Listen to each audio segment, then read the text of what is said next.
আসসালামু আলাইকুম এভরিওয়ান, সবাই কেমন আছেন? আমি আল্লাহর রহমতে অনেক ভালো আছি। আজ তৈরি করব পিঠাপুলি।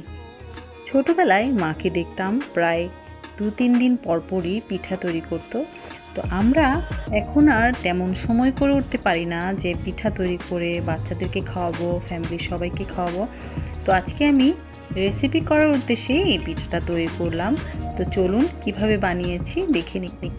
আমি একটি পাত্রে কিছুটা ঘি দিয়ে নিয়েছি। আমার চুলার আঁচটা একটু কমিয়ে রাখতে হবে, না হলে মশলা দেওয়ার সাথে সাথে পুড়ে যাবে। তো আমি এখানে এলাচ দারচিনি দিয়ে একটু ঘিটা গরম করে নিয়েছি। এর মধ্যে আমি কিছুটা খেজুর গুড় অ্যাড করেছি। আমার খেজুর গুড়টা ফ্রোজেন করা ছিল, তো আমি এভাবে আস্তই ফ্রোজেন করে রেখেছিলাম। তো এখন এটাকে আমি কুচি কুচি করে কেটে নিয়ে আমি নারকেলটার সাথে বেশ কিছুক্ষণ সময় নিয়ে ভেজে নিচ্ছি। এই পর্যায়ে চুলার আঁচ একদম কমিয়ে দিয়ে নেড়ে নেড়ে এটাকে তৈরি করে নিতে হবে। তো দেখতেই পাচ্ছেন আমার গুড়টা গলে গেছে। আমি নারকেলের সাথে গুড়টাকে খুব ভালো করে জাল করে নিয়েছি। এর মধ্যে আমি অ্যাড করে নিয়েছি 3 টেবিল চামচের মতন গুঁড়ো দুধ আর 3 টেবিল চামচের মতন সুজি। আপনারা এখানে সুজির পরিবর্তে চালের গুঁড়োটা ইউজ করতে পারেন।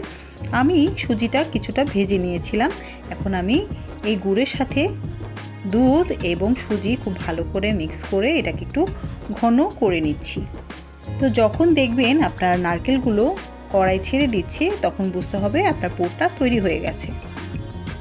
এখন আমি পিঠার রুটিটা তৈরি করার জন্য চলে আসলাম। এখানে নিয়ে নিয়েছি 2 কাপের মতন আটা। আপনারা চাইলে ময়দা ইউজ করতে পারেন। এর সাথে আমি স্বাদ মতো লবণ অ্যাড করে নিচ্ছি। দিয়ে দিচ্ছি কিছুটা সয়াবিন তেল। এখন আমি সামান্য করে পানির সাথে এটাকে মিক্স করতে থাকবো এবং সুন্দর একটা নরম কাই তৈরি করব।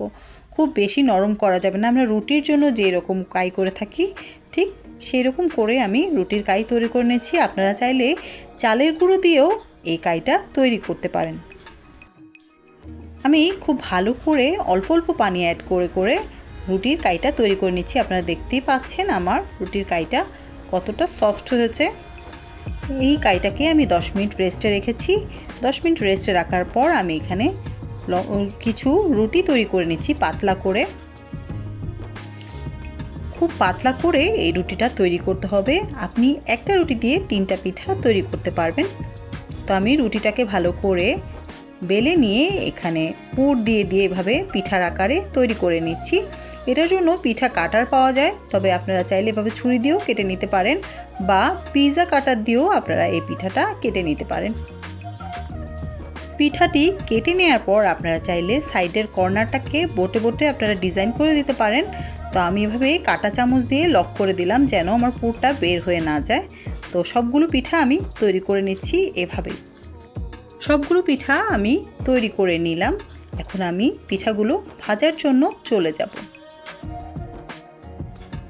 পিঠাগুলো তৈরি করেছি, এখন আমি ভাজতে চলে যাব। তো আমার তেলটা কিছুটা গরম হয়েছে, আমি পুরোপুরি গরম করিনি।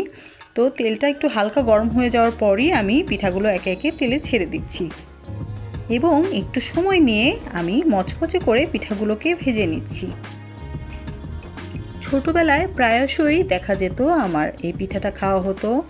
মা খুব সুন্দর করে এই পিঠাগুলো তৈরি করতো। এখন আমরা এতটাই যান্ত্রিক হয়ে গেছি, আমরা পিঠাপুলি খুব কমই তৈরি করি।